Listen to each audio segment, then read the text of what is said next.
Back in 2010, we were conducting a pretty big mission set. No, it was a real big mission set called Village Stability Operations. I wrote a book, Game Changers, about it, and it was one of the, if not the largest, community mobilization events ever done in Afghanistan. It was probably as big or bigger than the program that was done, the CIDG program or the CAP program in Vietnam. And what it involved was Green Berets, Navy SEALs, other special operations forces, infantry units, working with rural tribes and clans throughout Afghanistan to stand up on their own and push back against the Taliban, take their communities back, and then eventually connect to the Afghan government at some level and create, a blanket of stability across the country. It did pretty well until we walked away from the program in 2012, 2013, left a lot of people out there hanging, similar to what we did in Vietnam, and the program collapsed under its own weight. But we learned a lot in doing that program. We learned, good lessons and bad lessons, and I suppose at a minimum, that's one of the things we should try to do as we get to an age now where our kids are going off to fight the war that we were fighting then. One of the main things that I remember about that experience was that in most of the communities that we went into in Afghanistan, there were these massive fissures or gaps between groups of families that lived in every village. Now, some called them tribal feuds, some called it clan warfare, but it was in groups and out groups, right? Competing over resources and honor and scarcity of resources to both protect what they had and to acquire new things. And frankly, most of these tribal feuds or clan warfare, it had been going on for decades, in some cases centuries. But I learned a lot about it as I went through this. In fact, I did a lot of work with Dave Phillips, Arturo Munoz, Mark Weiner, and others as I got deeper and deeper on this aspect of, clan warfare, tribal warfare, these trust gaps that I kept seeing between different groups in these communities. And they were so pervasive, guys, that you could not get any level of stability. The efficiency of the village was completely gone. The speed by which the village could make decisions was so slow because of these trust gaps. And until those trust gaps were closed or bridged by responsible leaders, you couldn't get anything done. And that was what we found ourselves facing day after day in these rough communities, where our advisors would bridge those gaps and find ways to restore trust, maintain trust, build trust, sustain trust. And it was any combination of that. Okay, fast forward to today. I've been retired for about 6 years now. I teach human connection, interpersonal skills, high performance leadership.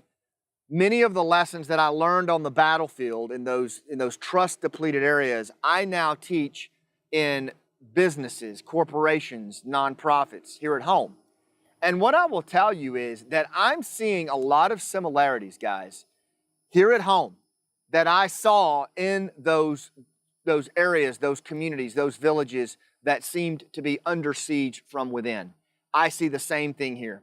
Gallup has taken a poll starting in 1972 that 1/3 of Americans said they don't trust their neighbor. Today, it's 2/3.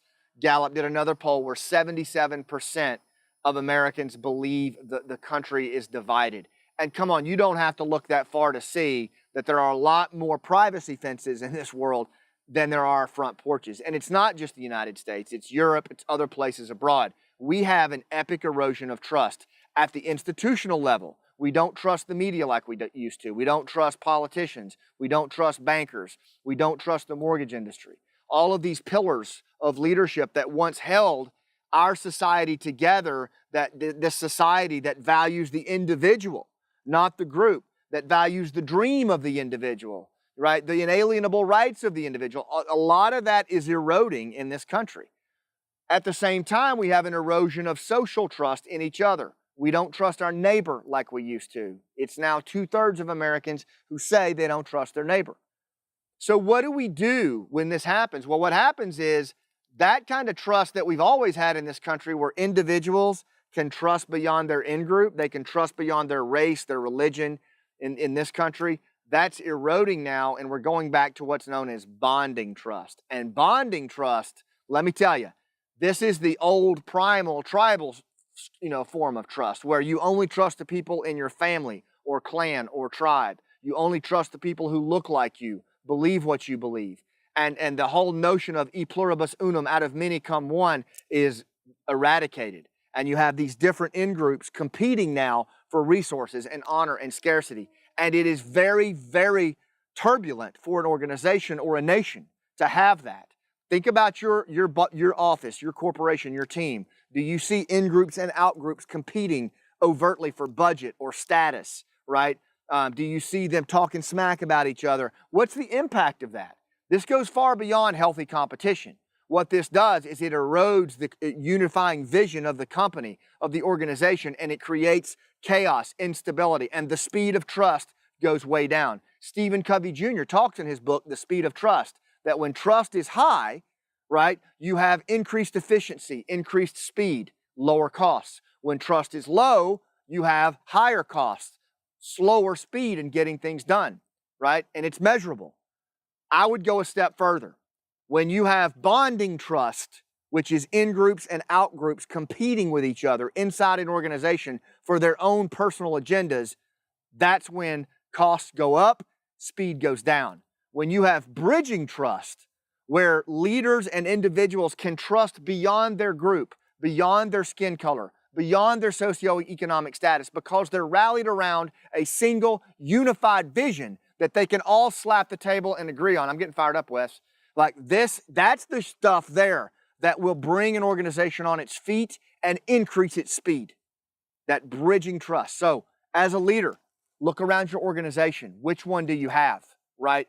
And do you have a vision that unifies your different groups, or are they all circling wagons and sharpening their knives? You better know as a leader, because if you don't, the same way that many of those villages were chewed up from the inside in Afghanistan, the same can happen to your outfit. Or you can get a bridging trust culture where you outpace everybody around you.